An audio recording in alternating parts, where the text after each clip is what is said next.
Estamos aqui em mais um podcast RJ+, da Associação Comercial do Rio de Janeiro. E hoje nós vamos falar com Paulo Valente, que está aqui com a gente, que é diretor de comunicação e relações institucionais da Rio Ônibus. Sim. E presidente da ACIJA, Associação Comercial de Jacarepaguá. Então vem com a gente.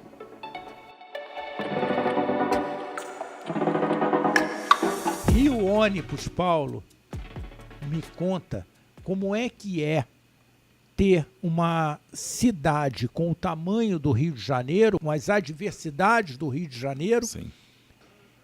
E a Rio Ônibus aí nesse meio, fazendo essa relação com o usuário do transporte e, de repente, a gente pensar.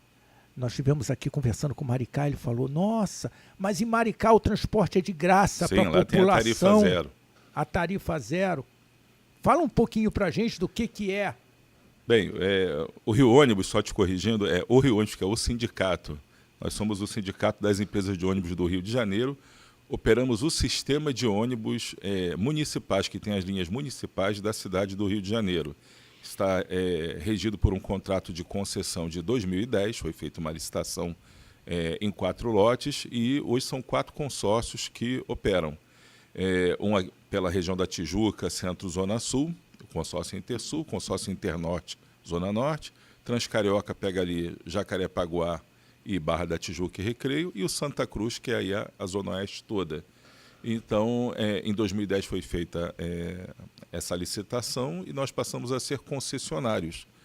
Inicialmente eram 47 empresas de ônibus associadas dentro desses 4 consórcios, mas uma grande crise que o setor atravessou nos trouxe até o dia de hoje, com 29 empresas também nesses 4 consórcios. Hoje são 4.100 ônibus que operam na cidade do Rio de Janeiro, em 360 linhas. Transportamos 2.100.000 passageiros por dia, que equivale a te falar que em 3 dias a gente transporta aí a população inteira, o número equivalente à população inteira da cidade do Rio de Janeiro. E somos um sistema de transporte que eu te digo complementar, porque quando a gente fala de transporte, existe o transporte de massa. O transporte de massa é o de trilho. São os trens, o metrô, tem os complementares, como o BRT, que é um transporte de maior capacidade, mas eu não diria que de massa. Temos o VLT também, que tem uma boa capacidade. Depois vem os ônibus e existem outros modais de transporte aí, como as vans, os cabritinhos, existem aí também hoje. Cabritinhos? Cabritinhos são as combis que sobem nas comunidades, aquelas ruas mais estreitas. Cabritinho, então, né? Até o nome que a prefeitura dá é STPC, Sistema de Transporte Complementar, mas apelidado de cabritinho. Até no Diário Oficial sai, entre aspas lá, cabritinhos. Então, nós fazemos parte de todo esse sistema que é complementar. Aqui no Rio de Janeiro nós temos todos os modais, temos trens, barcas, BRT, temos o metrô, temos o VLT, temos os ônibus, temos as vans, temos bicicletas públicas, temos tudo isso. E nós integramos esse grande conjunto de modais que operam o transporte público na cidade do Rio de Janeiro. E o Rio Ônibus é responsável aí pela parte dos ônibus, que transporta hoje, acho que 60% a 70% dos passageiros aí da cidade. Tá? Empregamos hoje 17.600 colaboradores, e estamos passando por um período de recuperação, de reestruturação. Como eu disse no início, houve uma crise muito grande a partir de 2016. O nosso sistema teve praticamente parando até 2022, com grandes dificuldades, porque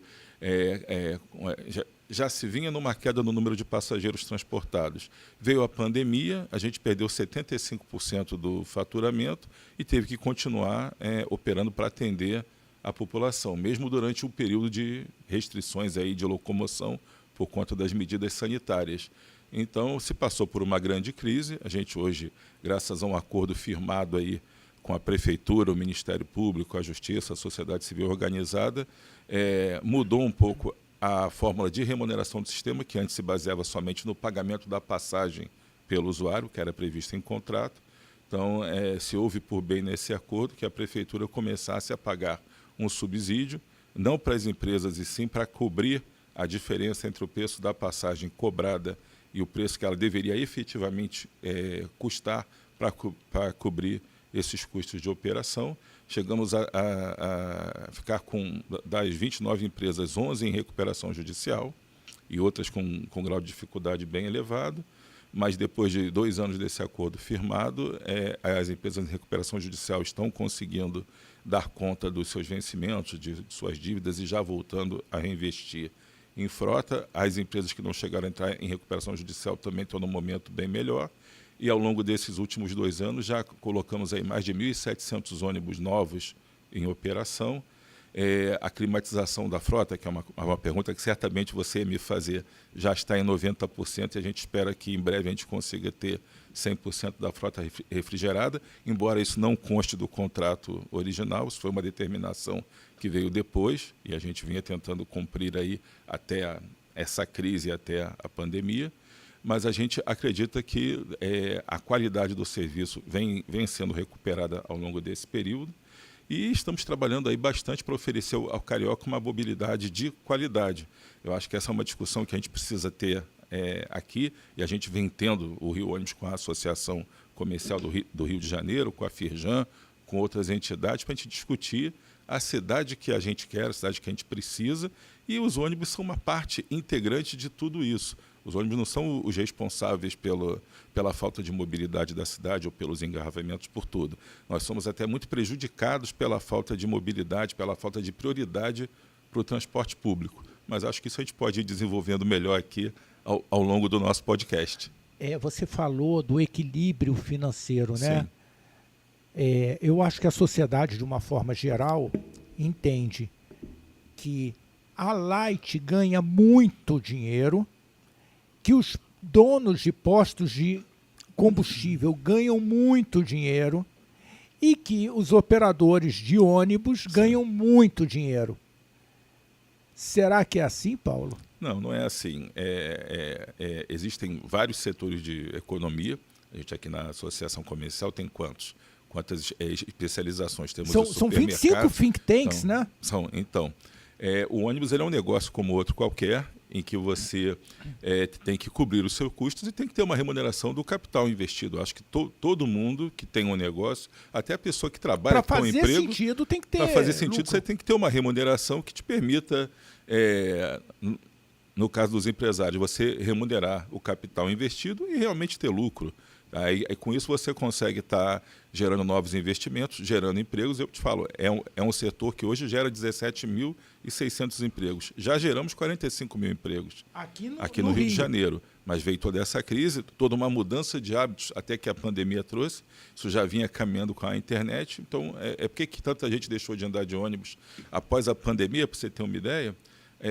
A gente já vinha em queda, mas hoje nós transportamos somente 75% dos passageiros que transportávamos antes da pandemia e que já estávamos em crise. Só que a gente teve que se reinventar para esse novo volume de passageiros. Então, se reduziu a quantidade de ônibus, já foram mais de 7 mil.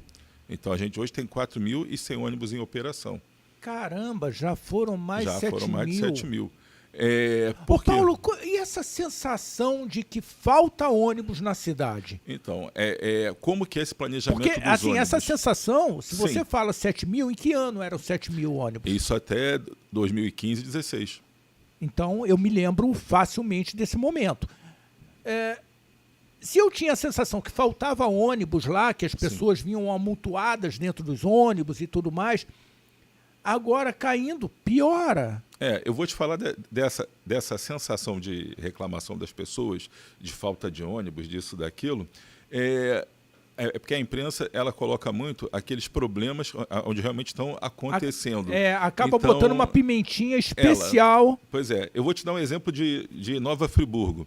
Eu tinha uma empresa de ônibus aqui no Rio de Janeiro, a gente encerrou as atividades em 2017. E eu fui convidado pelo Alexandre Colonese e pelos sócios, outros amigos, a trabalhar em Friburgo numa empresa que eles haviam recém adquirido, que é a FAOL, a empresa que opera lá em Nova Friburgo, a Friburgo Auto Ônibus. E lá, conversando com a sociedade local, com os vereadores, tinha um vereador que era muito interessante. Eu recebo no meu gabinete todo dia dezenas de reclamações da empresa. Aí eu falei, eu gostaria que o senhor me mandasse essas reclamações. Aí de dezenas passou a ser 2 ou 3 por mês. E aí eu falei, olha, eu transporto por mês aqui 2 milhões de passageiros. E eu tenho aqui controlando, e eu controlava isso pessoalmente, eu tenho o Disque FAO, que era um telefone específico deles, tem o Fale Ônibus, que eu tenho no Rio de Janeiro, que é o telefone apropriado para reclamação de ônibus, me manda as reclamações. Eu tenho a ouvidoria da prefeitura que me manda reclamações. Tenho a Secretaria de Mobilidade de Friburgo que me manda reclamações. E tenho 21 gabinetes de vereadores que me mandam reclamações. No mês passado, eu não cheguei a 200 reclamações recebidas e todas respondidas. Se eu levar em conta que transporto mais de 2 milhões de passageiros, tem 200 reclamações, isso é 0,001% de pessoas que estão reclamando do serviço. Então, quando passa na televisão, é uma coisa que eu já questionei, a gente tem linha que não tem nenhuma reclamação. Tem embaixo que são muito bem atendidos. Mas, eventualmente, tem problemas. Na hora do rush, você que viaja aí pelo mundo todo, você já pegou o metrô vazio em Nova York? Você já pegou o ônibus vazio em Londres na hora do rush? Não. Não existe isso, porque mesmo nos países mais desenvolvidos, digamos assim, na hora do rush, o transporte público anda cheio.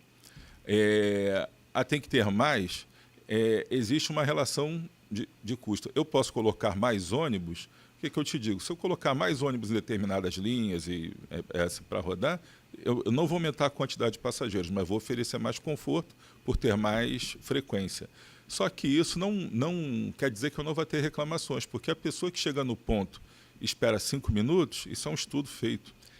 Ela diz que ficou mais de 15 minutos no ponto esperando. Se ela fica 15 minutos, ela diz que ficou quase 1 hora no ponto esperando. Porque no Rio é muito difícil de você informar as pessoas, olha, o seu ônibus vai chegar na hora. Você vê ontem, eu não sei o dia que o nosso programa vai passar, mas o episódio do ônibus incendiado na Avenida Brasil nas operações da Maré. O ônibus pegou fogo ali na Avenida Brasil, uma operação do BOP na Maré. A linha amarela, a linha vermelha e a Avenida Brasil ficaram fechadas por um bom período. A Avenida Brasil por mais de 2 horas.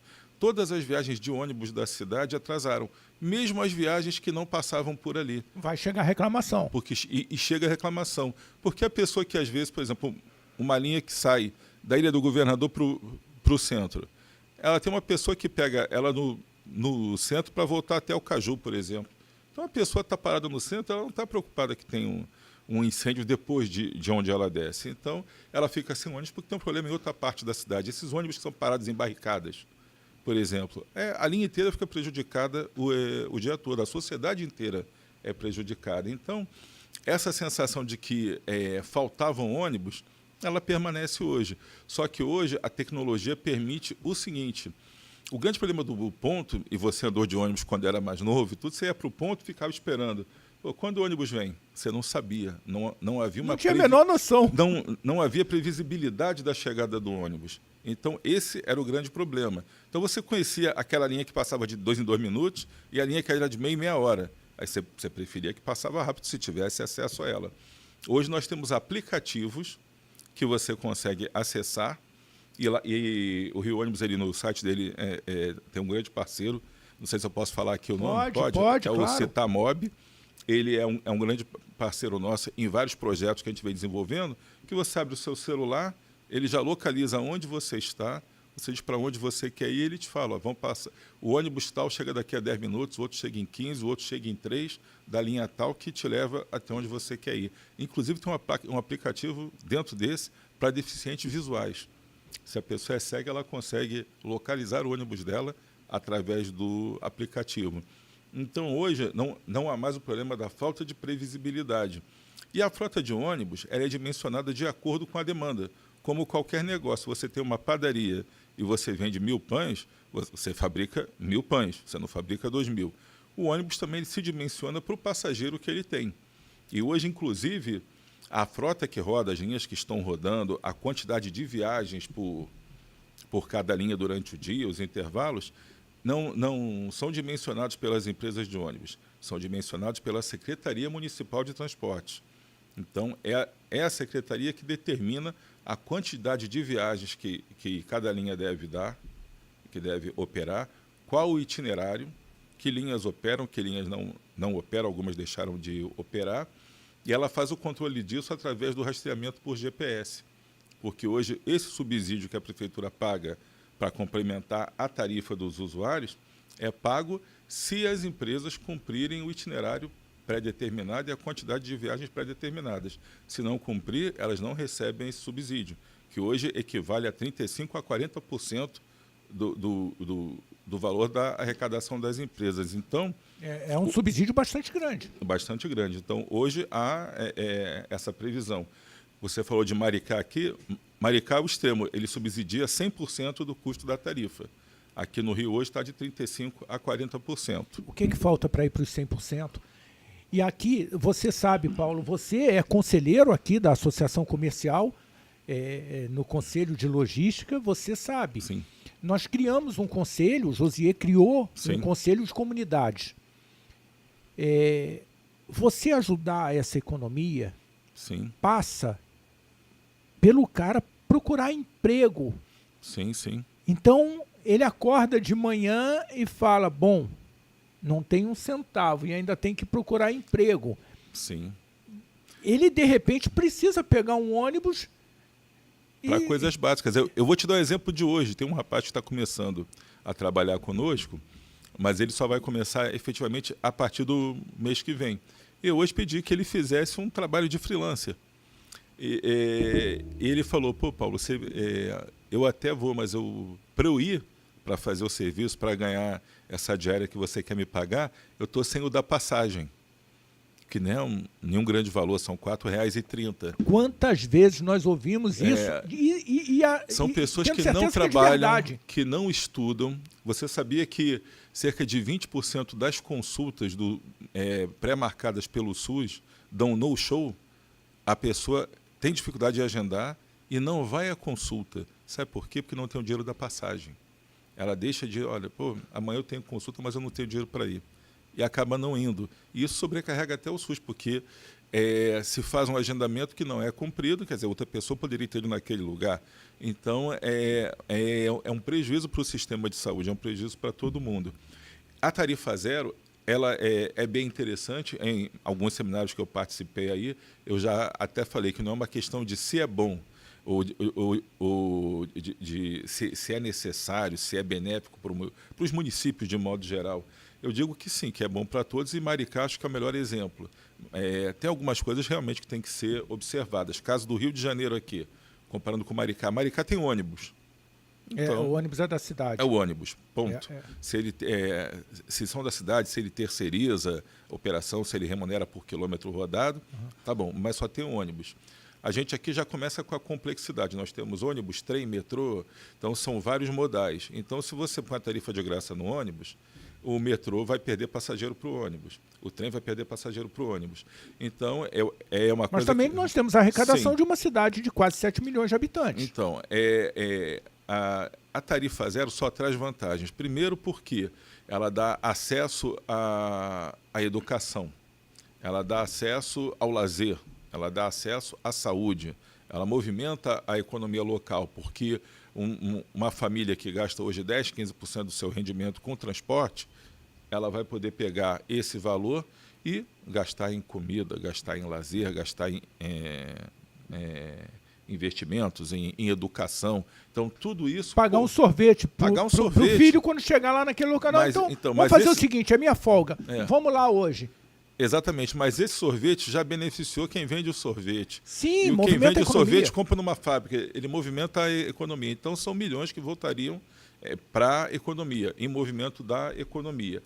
A tarifa zero só tem vantagens, tá? Do ponto de vista social, do ponto de vista até econômico. A grande dificuldade da tarifa zero é quem paga essa conta. Então, é uma grande discussão. A Maricá tem os royalties de petróleo. O Rio de Janeiro também tem royalties de petróleo. Hoje já é subsidiado 35% a 40% da passagem do ônibus. Um pouco mais, dobrando o valor e um pouco mais do que o dobro do valor, e certamente não é um valor assim impossível, você conseguiria subsidiar aí todo o ônibus. Aumenta o movimento dos ônibus? Sim, temos exemplo de São Caetano do Sul, da própria Maricá, de outras cidades, São Paulo, que colocou aos domingos a tarifa zero, aumenta bastante a demanda. Por conta disso eu tenho que colocar mais ônibus? Sim, você terá que colocar mais ônibus, mas o ônibus terá o passageiro certo. Mas aí se eu botar mais ônibus, aumenta o custo de oferecer a tarifa zero? Sim. Aí o que você tem que estudar? Como eu coloco dinheiro nessa bolsa que paga pela tarifa zero? Então, hoje você tem royalties de petróleo, tem impostos assim, relativos ao carro de passeio, o estacionamento nas vias públicas. Os carros chegam, param, ocupam espaço e ninguém está preocupado com isso. Por que não taxar os carros que param não onde tem lá o guardador, mas na rua comum, naqueles lugares assim que o carro está ocupando espaço público? Então, uma rua que daria para 2 passarem, só passa uma às vezes pelo estacionamento da casa. Sim. A pessoa mora ali, tem o seu comércio ali, sim. Mas então você tem que ter inteligência para isso e buscar exemplos de muitas metrópoles aí que já taxam o estacionamento. Tem o pedágio urbano, olha, o carro de passeio que quer acessar determinadas regiões da cidade na hora do rush ou até durante todo o dia, eles têm que pagar uma taxa, é um pedágio urbano. Londres tem isso? Então, Londres tem isso, ele paga para acessar. Nós temos hoje o benefício do Vale Transporte. Você pensa, então se eu der o Vale Transporte, o empresário se eu der a tarifa zero, o empresário não precisa dar mais o Vale Transporte? Hoje, da parte que é paga pelo usuário, mais de 70% são pagos pelo Vale Transporte. Então, por que não pegar o Vale Transporte que as empresas já pagam hoje, que é um benefício previsto em lei, uma lei lá de 84, pega esse valor do Vale Transporte e joga dentro dessa bolsa também. Não é a empresa ficar com o benefício, olha, agora eu não preciso dar mais o Vale Transporte, vou economizar um dinheiro. Não, esse dinheiro que ela já gastava direciona para esse fundo, porque a tarifa zero ela vai beneficiar todo mundo de modo geral e vai fazer com que muitas pessoas migrem para o transporte público. Que hoje, eu vou de moto, eu vou de carro, porque é mais barato, de repente, que o ônibus. Uma coisa, Paulo, você falou tudo. Fazer a fórceps, que o cara use o transporte público, não. Se você não fizer pelo amor, se ele não for porque ele entende que é o melhor para ele, o Fabiano estava falando aqui, não, se eu puder usar o ônibus, eu vou usar o ônibus. Se eu não estiver carregando muita coisa, eu vou usar o ônibus. É isso. Ele vai pelo amor. Sim. Mas tem pessoas que vão porque não tem opção. Então, o transporte público, de modo geral, não vou nem falar só do ônibus, ele tem que ser priorizado, mas não só pela prefeitura, é pelo Estado, por toda a sociedade. Por quê? Na hora que você tem um transporte público eficiente, eu volto a te perguntar, quando você vai a Londres, você aluga carro ou você anda de metrô? Você anda de metrô, porque o transporte público lá, você vê o cliente do banco, o gerente do banco, você vê o deputado andando de transporte público, você vê todo mundo. Então, o que acontece? Porque já é um transporte público de qualidade há décadas. Tá? Tem alguns aí há séculos. Há mais de um século, pelo menos, já funciona. Então, o que você tem que ter aqui? Então, transporte público de qualidade. Olha a diferença do BRT agora, que consertaram as estações e colocaram uma frota toda nova e criaram outro corredor. Como cresceu o passageiro do BRT? Então, o que você tem que fazer? Na hora que tem a tarifa zero e tem um transporte público de qualidade, a cidade inteira vai andar de transporte público. Quem vai ficar no carro? Aquele que realmente tem condição de bancar um carro, de andar. As ruas serão esvaziadas, vai diminuir muito o engarrafamento, mas só que hoje a gente vive num contrassenso. Se estimula ter o carro de passeio, se estimula ter uma moto, vamos falar sobre moto depois, em detrimento do transporte público. Então, a gente investe no transporte público. BRT da Avenida Brasil, maravilhoso.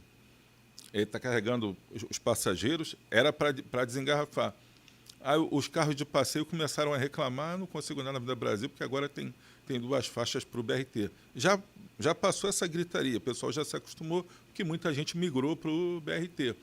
Mas então o que tem que se fazer? Bancar esse custo político que é antipático de se privilegiar o transporte público em detrimento do transporte particular. E buscar recursos, eu citei aqui várias fontes de recursos, para compor esse fundo que vai remunerar o transporte público para se chegar a uma tarifa zero. Entendeu? Eu acho válido. Eu acho que hoje não é uma questão de se vai ter, mas é uma pergunta de quando vai ter. que eu acho que se caminha para isso. Faz todo sentido. Mas tem que ter a responsabilidade de ter a fonte de recursos e, principalmente, de se honrar essa fonte de recursos. A gente não pode, eu vou dar a tarifa zero, mas depois eu não pago ao operador. Paulo, e como é que funciona? A gente passou aqui por uma discussão na associação comercial, criamos até um grupo de trabalho para discutir a questão de um projeto de lei que foi encaminhado à prefeitura para que o prefeito sancionasse ou vetasse. Sim. O prefeito vetou, não pelos motivos que nós, infelizmente, não pelos motivos que o nosso corpo técnico aqui da associação comercial colocou para o prefeito. E não foi só a associação, a Firjan veio junto, o Sindirepa. Toda a sociedade civil organizada. Veio junto para falar, olha só, por que você vai obrigar a trocar um ônibus para ônibus elétrico? Sim. Isso é um custo que custa 4, 5 vezes o valor de um ônibus a diesel ou um ônibus a gás. Por que a gente não está olhando para o ônibus a gás? E não somos contra o ônibus elétrico. Sim. Muito pelo contrário, a gente só entende que a pluralidade dessas matrizes deve ser explorada até para a gente entender qual é a mais adequada. Qual é a experiência que você tem com hidrogênio, com elétrico, exatamente, com gás? Qual é a experiência que você tem? Vamos viver essa experiência e decidir em cima dela. Sim. Não. Vamos botar o ônibus elétrico e o ônibus elétrico vai começar pela zona sul do Rio de Janeiro. Peraí, cara pálida, para despoluir o quê? O que é mais poluído? A praia de Copacabana, que tem a dissolução no mar dessa poluição, ou Madureira? Então, se vai começar, comece por Madureira. Por que o povo de Copacabana é melhor do que o povo de Madureira? Não faz o menor sentido, não tem base científica para essa discussão. Onde é que está, Paulo? Porque na hora que você põe um ônibus a gás, você está despoluindo, porque o número de particulados é infinitamente menor do que o do Euro 6. O gás, ele talvez estivesse numa categoria Euro 7, Euro 8, que é uma evolução do C. Por que, se o valor é equivalente, o custo do quilômetro, o CAPEX, o investimento, o preço do ônibus é equivalente, o Euro 6 e o ônibus a gás é basicamente o mesmo preço. Sim. E o quilômetro rodado com gás é pelo menos 20% mais barato. Sim. Por quê que a gente insiste, o prefeito diz não, porque não traz equilíbrio a uma concessão que foi feita, a um contrato em vigência, e a Câmara fala, não, mas você vai ter que me engolir, vai ter que ser elétrico. Estou te entendendo, vou te explicar, até pegando um pouco no gancho da tarifa zero. Tarifa zero, ônibus elétrico, algumas soluções que o pessoal propõe, a gente tem que tomar cuidado naquilo que efetivamente pode ser operacionalizado e aquilo que é o modismo. Porque hoje é moda falar da tarifa zero. Todos os prefeitos hoje, eu acho que não vai ter uma eleição municipal em que não tenha uma discussão em cima de tarifa zero. Mas como eu falei da tarifa zero, há que ter responsabilidade na hora da sua implantação. É uma coisa muito boa?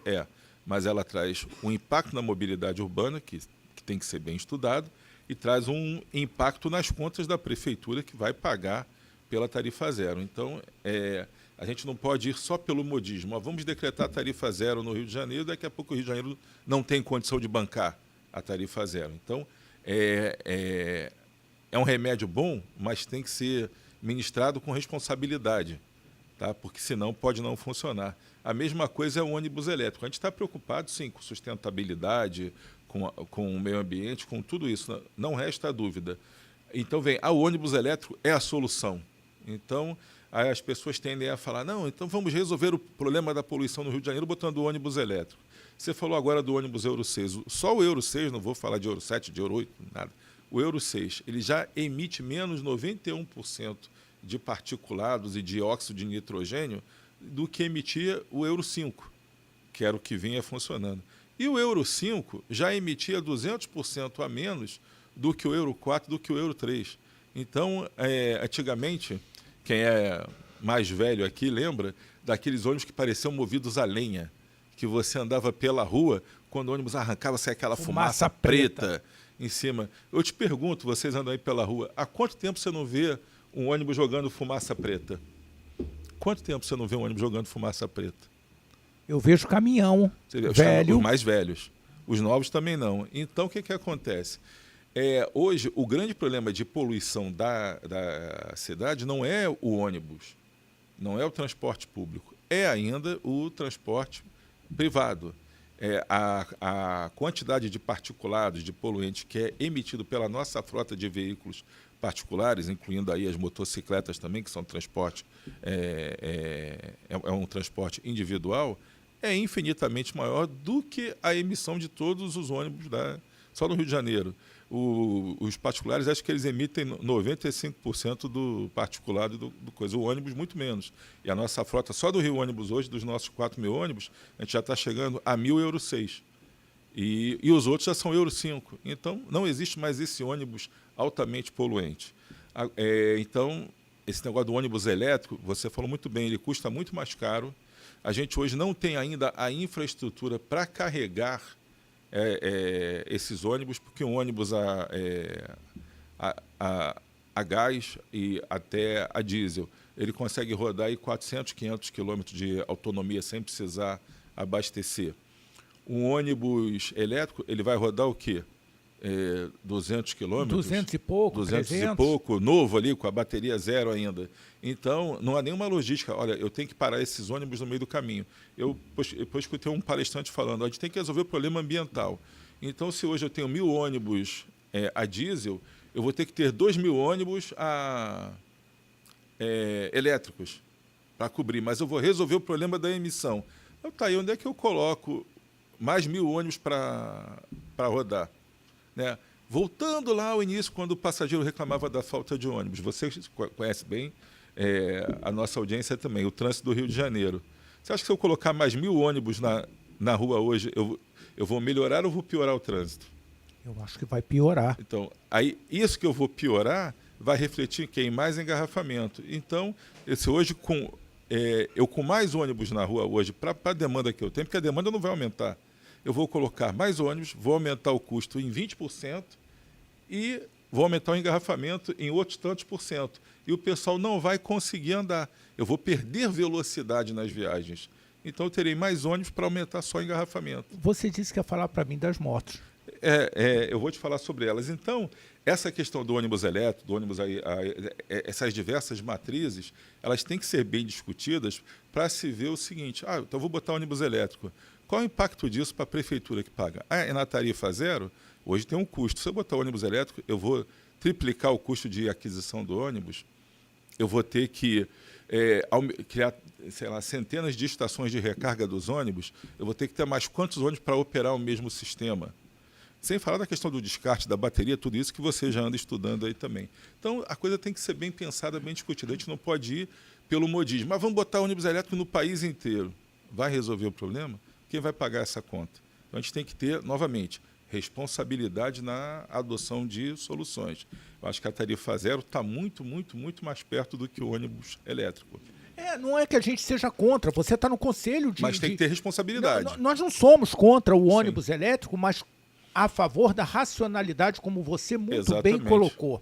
Nós temos que analisar o cenário, porque se a questão é piso baixo, você tem toda a condição de sair de chassi de caminhão e ir para piso baixo com ônibus a diesel. Problema nenhum. Ônibus a diesel, eu tenho uma dificuldade com eles, tá? Mas pode ser Euro 6, pode ser o que for, eu tenho uma dificuldade. Sim. Mas o ônibus a gás, o que falta para... Nós tentamos que o prefeito olhasse naquele momento da compra. Hoje não se discute que já tem gás pela cidade toda. Mas há 20 anos atrás, quando o nosso setor começou a estudar, e tivemos experiências com isso, eu não tinha... Sim, você tinha toda uma rede a ser construída. A rede tinha que ser construída. Eu tinha empresa em Jacarepaguá. Na época, Naturge, Na época era era SEG, SEG. tinha passado a ser... A gás natural. Fenosa. Gás então, natural fenosa. que era dos espanhóis. Que continua nos continua espanhóis. sendo, mas mudou de nome. Então, agora é Naturge. Foi um diretor, um espanhol, esteve lá comigo na empresa, e ele, olha, você quer colocar 100 ônibus aqui a gás? Ele bancava a estrutura, tudo isso. Mas tinha um problema, eles desistiram. Eu não conseguia fazer o gás chegar na minha garagem. A minha garagem, onde ela fica hoje, está atendendo ao BRT, fica ali do lado do Rio 2. Então, hoje tem gás. Mas há 20 anos atrás, não tinha gás, não tinha a menor condição de ter logística para colocar esses ônibus a gás. Ele, inclusive, faria a recompra do ônibus usado. Depois eu não tenho para que vender, não, mas eu recompro. Tá? Mas eu não tinha como vender, porque não tinha estrutura. Hoje, talvez tivesse. Então, é o que você está propondo. É uma discussão, por que pular do diesel para o elétrico? Por que não ver outros modais, outras possibilidades, outros combustíveis alternativos, o hidrogênio, tudo isso?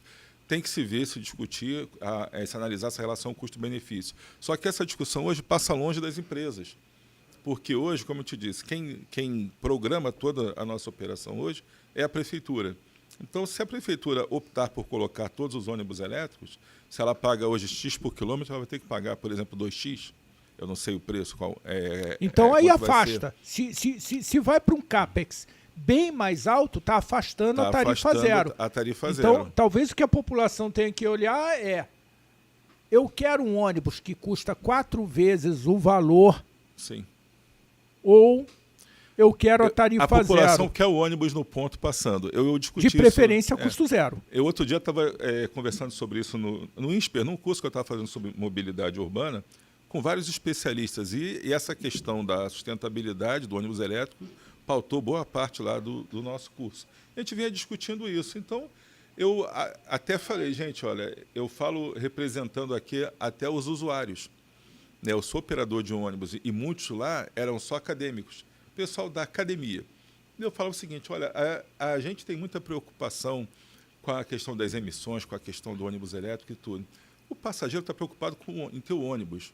Ele não quer saber se o ônibus é elétrico, se é a gás, se ele é a diesel, se ele polui menos ou mais. Ele quer o ônibus passando lá. O usuário comum de trem, de metrô e tudo, ele não está pensando nisso. Nós é que estamos pensando em como tornar o mundo melhor.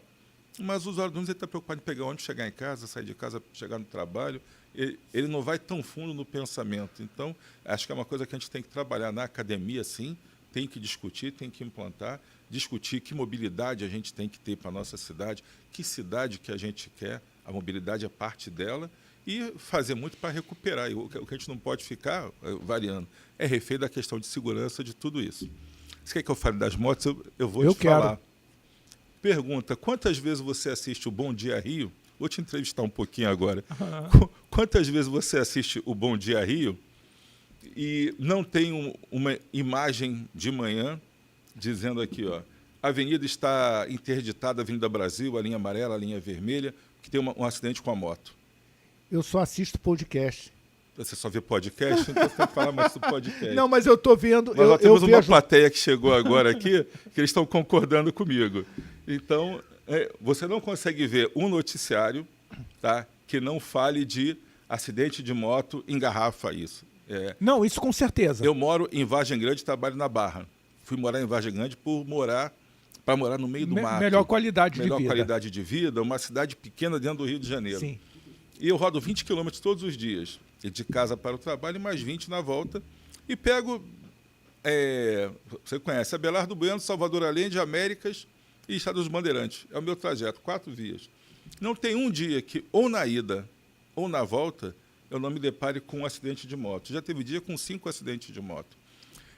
Passamos agora pelo Maio Amarelo, e o Rio Ônibus tem um trabalho muito grande aí de prevenção de acidentes, junto com o Observatório Nacional de Segurança Viária, com outras entidades. Então, o que acontece? Hoje, mais de 75% dos leitos hospitalares da rede municipal, estadual ou até federal, no caso em tudo, são ocupadas por pessoas vítimas de acidentes de trânsito com motocicletas. O maior número de mortes no trânsito são de acidentes com motocicletas. Você anda na rua, você só assiste podcast, mas você anda na rua. Então, quando você não está ouvindo podcast... Não, eu tenho certeza você desse tá cenário andando. que você está falando. Para mim é claro. Você é fechado por moto, você vê moto pela contramão avançando o sinal, tudo. Então... Não, o pior não é isso. O pior é você ter que pedir desculpa, senão eles se juntam em 10, 15, vira Exatamente. Uma ação extremamente ofensiva ao motorista, quando não teve responsabilidade. Eu estou aqui dirigindo, de repente me passam pela esquerda e você arranca teu espelho, chega você ainda um tem que pedir pouquinho para a desculpas. direita, o da direita quer te matar. Buzina, exatamente. Aí você fala... Então, você quer que eu faça o quê? Eu vou andar em 2 rodas, pois igual a gente vê lá no podcast. Sim. Aí é o que o pessoal fala, mas eu tenho moto porque é para fugir do engarrafamento. E as motos aumentam a quantidade de engarrafamentos.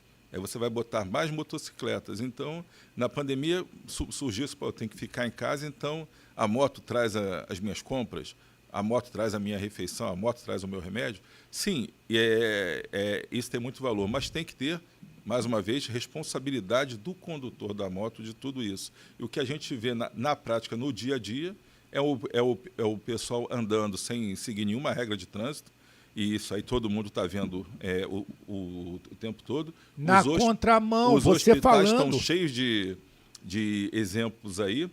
E na contramão do que deveria ser feito, que é resolver o problema de mobilidade, priorizar o transporte público, para esvaziar as ruas e melhorar a circulação, você legaliza o motofretista, o mototaxista. Daqui a pouco vai ter moto alongada carregando 5, 6 pessoas, porque vai ficar mais fácil, entendeu? Eu já vi com 3. Não, com 3 você já viu? E sem ser alongada. Eu já vi com 4, 5 já. Você não roda em Vargem Grande, que o cara sai com a família inteira para passear de moto para lá e para cá. Ninguém com capacete, bebê de 9 meses amassado Bebezinho. ali entre a mãe e o pai, essas coisas. Mas aí quando tem um acidente é que o pessoal se preocupa. Então, a moto surge como uma alternativa para fugir do engarrafamento e acaba aumentando aí, eu não sei qual o percentual, não tenho esse estudo, mas aumenta significativamente os problemas de mobilidade da cidade. Então, o que a gente tem que fazer, e a gente faz até te corrigindo, quem participa do conselho aqui é o João Gouveia, presidente o João. do Rio Ônibus. É verdade. Ele é que participa aqui, mandou um abraço para você. Legal. Tá com uma série de tarefas hoje lá, então estou aqui o representando também. E ele é bom que ele entende de ônibus, entende de trilhos, então ele é a pessoa que nos representa aí com muita qualidade. Então, o que acontece? A gente tem que discutir, isso não é só o Rio Ônibus, ou eu com você aqui, ou a Associação Comercial, mas todos nós, a Associação Comercial, a Firjan, a Fiocomércio, todos os entes que representam a economia do Rio de Janeiro, a classe política, a imprensa, as associações de moradores, as associações comerciais de bairro, como eu represento lá, a de Jacarepaguá, a gente tem que discutir que cidade que a gente quer, como é que vai funcionar a mobilidade nessa cidade. Porque não é só o passageiro do ônibus que fica preso no engarrafamento. A pessoa que não anda de ônibus fica presa no engarrafamento. O teu funcionário fica preso no engarrafamento. Hoje eu tinha um evento da Associação Comercial de Jacarepaguá e um veículo pegou fogo na Belardo Bueno, ali perto do Rio 2, e chegou todo mundo atrasado, porque engarrafou ali, parou todo mundo. Então, o que a gente tem que buscar? Ter um transporte público de qualidade. É difícil implantar? É um custo político alto? Mas precisa ser feito, porque daqui a pouco ninguém anda na nossa cidade. A verdade é essa. Aí, as empresas que vêm investir aqui, olha, carga, por exemplo, ali em Jacarepaguá, tem laboratórios ali. Eles pagam uma fortuna de segurança para poder sair com a sua carga andando pelo engarrafamento. Tem que ir com escolta e tudo, porque o trânsito é muito lento. Então, o que você tem que fazer?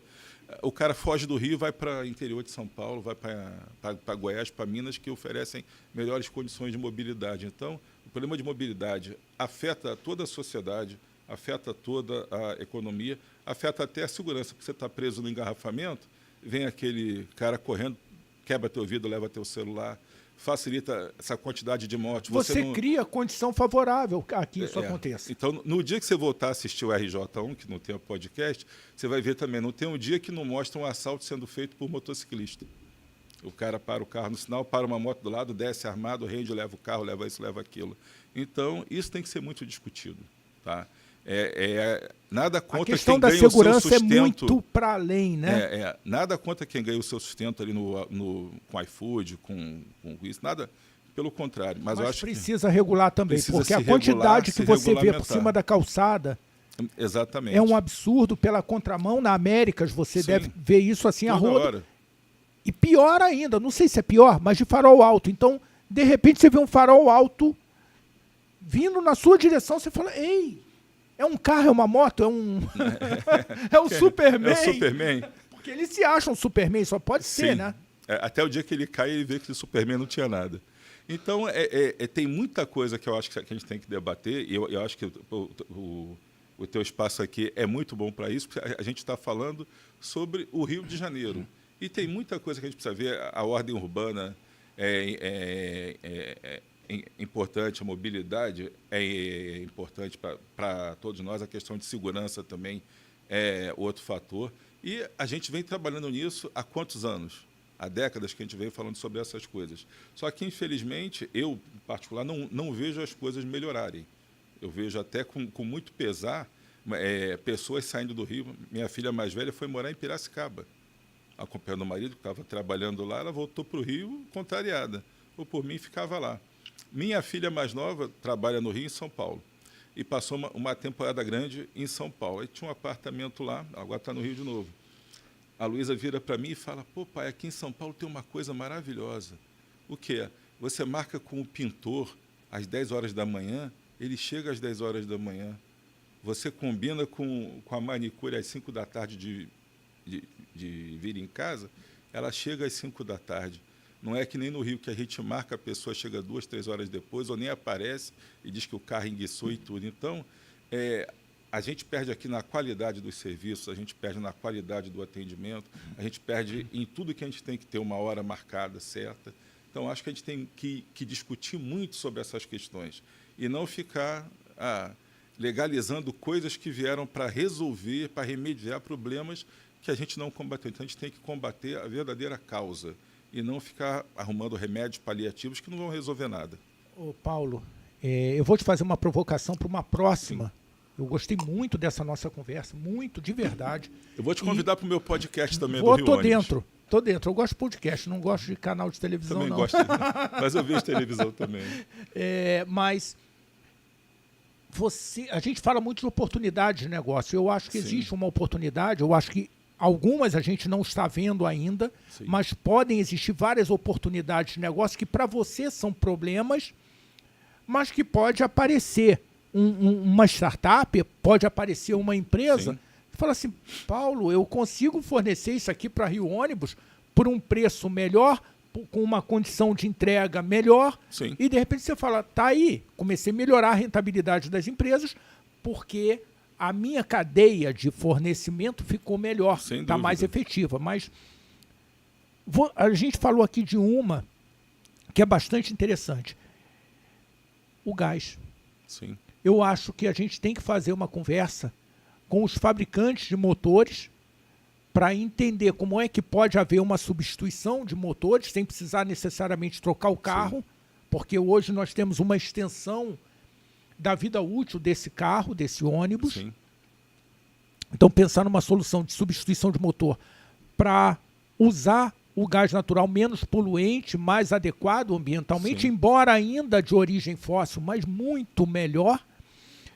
E até mesmo dos novos carros, sejam até mesmo elétricos, acho que tem que vir para a mesa, nem que seja uma quantidade. O Rio vai comprar 50 carros, dos 4.100, vamos comprar 50 elétricos, 100 elétricos, para experimentar e entender como é que isso funciona, mas principalmente aquele de piso baixo, porque é isso que muda para o cidadão. Você vai em São Paulo, a frota praticamente toda é de piso baixo, entendeu? Então é possível colocar. De novo, aquela relação do custo.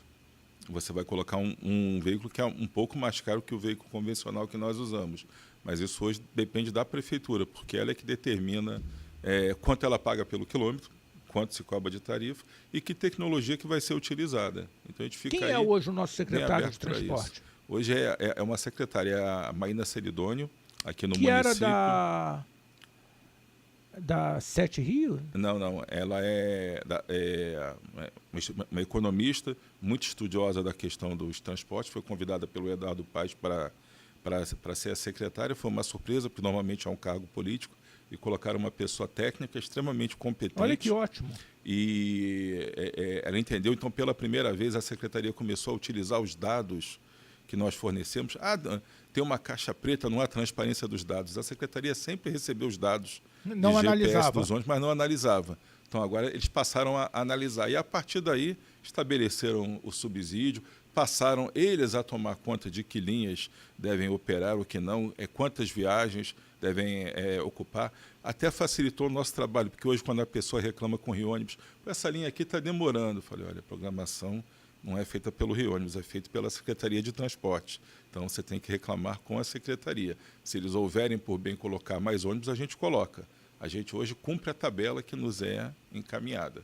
Então, a Maína é uma pessoa extremamente competente, dedicada, estudiosa do setor. Ela hoje está palestrando aí pelo país inteiro e é aberta a essas discussões. Você está falando do gás, eu tenho um compromisso contigo. O Rio Ônibus ele é filiado à CEMOV. CEMOV é a Federação das Empresas de Mobilidade do Estado do Rio de Janeiro. Então, nós somos vários sindicatos. Tem o Sindicato do Rio, o Sindicato de Caxias, Nova Iguaçu, Niterói, região dos Lagos, região serrana. Então, todos nós nos congregamos ali na CEMOV e lá a gente desenvolve vários estudos que são para todos. E temos uma área lá bem desenvolvida na questão da análise dos vários tipos de combustível, do ônibus elétrico, do ônibus a gás. Eu me comprometo a convidar para gravar contigo aqui, para ampliar esse debate, os nossos especialistas de lá. Virar uma pessoa aqui que vai te responder muito melhor do que eu sobre estudos de ônibus a gás, de ônibus elétrico, de Euro 6, com os dados técnicos, científicos, custos, muito mais preparada para isso do que eu. Sou mais da área de comunicação institucional. Olha, vamos lá. Fica esse compromisso aqui. Com eles. Sim. Você influenciar para que a Marina venha também conversar conosco. Convida, tenho certeza que ela vem, porque ela gosta do debate, gosta de. Não, e com uma pessoa capaz, sim, é muito mais gostoso a gente conversar. E vai valer a pena você conversar com ela, sim, porque é uma pessoa que fez muito pelo transporte do Rio de Janeiro aqui. Bacana. O trabalho dela, eu como empresário reconheço aqui o grande trabalho que ela tem feito. A atual gestão até do nosso prefeito, do Eduardo Paes, fez um excelente trabalho no BRT. Com esse convênio, esse acordo que foi firmado aí com os concessionários, a Prefeitura, o Ministério Público e a Justiça, conseguiu se reverter a queda do setor de ônibus. A gente hoje está celebrando aí a compra cada vez de mais ônibus novos, aí, Euro 6, e se preparando para o novo patamar aí de atendimento. Nós chegamos a ter a frota mais nova do Brasil. Estávamos quase com a frota mais velha, então a gente está recuperando isso aí rapidamente. Estamos gerando empregos de novo, recolhendo impostos. Então, o setor que estava bem decadente hoje está numa fase ascendente. Eu digo que muito por conta desse acordo, e sim, o acordo ser firmado, houve concessões de ambos os lados. E a Prefeitura, através do prefeito e da secretária da Maína Celidônio, entenderam a necessidade de se pagar esse subsídio que permitiu aí a recuperação do setor. Para você ter uma ideia, a gente tinha mais de 1.100 pontos na cidade que não tinham mais ônibus passando. Todos hoje têm. Mais de 100 linhas que estavam paradas voltaram a operar. Isso não se deve aos ônibus, a gente faz parte desse processo. Se deve sim à Prefeitura, que se dedicou a fazer isso. A gente acha que tem muita coisa para discutir, que pode melhorar, pode evoluir. Mas eles estão vivamente... Mas já está no trilho certo. Está no trilho certo, eles estão andando. Então, entenderam o problema e estão tomando as medidas necessárias.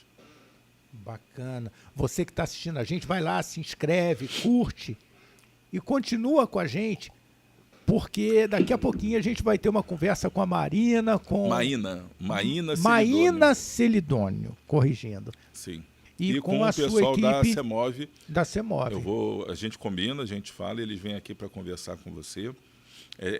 Não só a questão dos combustíveis, mas tudo o que é feito pelo nosso setor em termos de sustentabilidade, de cuidado com o meio ambiente, de reaproveitamento de água, controle de emissão de fumaça, de gases. Então, a gente tem um trabalho bem interessante que é desenvolvido e a gente tem poucas oportunidades de mostrar. Então, você abriu uma porta vamos aqui, lá, tá aberto. agora... Tá abriu aberto, a eu vou porta, a chamar gente o não sai Gabriel mais. também, o Crops, que é o nosso presidente do Conselho de Energia, Sim. uma pessoa muito bem conectada. Vamos fazer um debate, eu tenho mais 2 microfones aqui, botamos sim, os 4 sim, aqui e conversamos. Sim, vai ser bacana. Vai ser muito bom. Paulo, brigadíssimo mesmo. Tá, fico muito feliz de poder participar aqui, poder falar sobre o nosso setor de ônibus, né, olhando aqui para a nossa audiência, a gente poder falar do nosso setor, porque até pouco tempo atrás a gente tinha poucas oportunidades e nem gostava de falar muito. Então, de 3 anos para cá, a gente fez todo um trabalho de reestruturação do nosso setor. A gente trabalha no Rio Ônibus hoje com base em governança, nos princípios de ESG, temos compliance, temos uma equipe altamente profissional trabalhando, está sempre se especializando, melhorando aí, buscando interagir com você, com todos aqui na Associação Comercial, na FIJAM, com todo mundo, mostrando a cara do nosso setor, porque as pessoas falam muito do ônibus, mas eu te digo, sem o ônibus, esse podcast hoje, se hoje não tivesse ônibus, a gente não estava aqui gravando. Sem o ônibus, se hoje não tivesse ônibus, ia ser difícil dos hospitais estarem funcionando, o comércio, a indústria, por quê? O ônibus é que transporta as pessoas para o trabalho, de volta, de casa para o trabalho, do trabalho para casa, os estudantes e todo mundo. Então, o transporte público, de modo geral, no caso, falando do ônibus, ele é essencial para o desenvolvimento da cidade. E quanto melhor for o transporte público ou o transporte por ônibus, melhor a mobilidade na nossa cidade, melhor para a nossa economia. Você, em vez de ter 3 caminhões para entregar produtos para o supermercado, de repente você consegue dar mais viagens com um caminhão, vai trabalhar com 2. Então, no dia que o transporte público tiver prioridade, a gente vai ter uma cidade muito melhor, com uma economia muito melhor, gerando mais empregos, atraindo mais investimentos, que acho que é isso que a gente busca. Então, te agradeço muito pelo convite. Fica o convite para você participar do nosso podcast aqui do Rio Ônibus e o compromisso firmado aqui de quantas vezes você quiser vir aqui, trazendo outros especialistas para a gente aprofundar mais alguns temas, falar de linhas gerais também. Foi um prazer participar com você aqui hoje. Brigadíssimo. E fica com a gente.